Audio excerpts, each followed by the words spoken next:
सभी जानते हो, पूरा देश जानता है, सिर्फ राजनीति के वजह से हमें जेल में डाला गया है। हमारा कोई गलती नहीं है और ये जरूर जरूर हम फाइटर है, हम लड़ेंगे, हम अपने आप को बिल्कुल बेगुनाह साबित करेंगे। Thank you so much.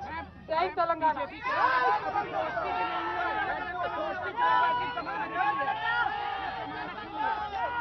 ఎవరి గురించి చెప్తే అవసరం లేదు, మనము నేను తెలంగాణ బిడ్డను, నేను కేసీఆర్ బిడ్డను, నేను తప్పు చేసే ప్రసక్తే లేదు. నేను మొండిదాన్ని, మంచిదాన్ని, అనవసరంగా జైలుకు పంపి నన్ను జగమొండిని చేసిండ్రు. ఇంకా ప్రజాక్షేత్రంలో గట్టిగా పనిచేస్తాం, కమిట్మెంట్ తో పనిచేస్తాం, అందరితో కూడా నిలబడి ఉంటామని తెలియజేస్తున్నాం. We were always tough, we are fighters, we will fight it out legally, we will fight it out politically. We were always tough by sending us to jail illegally.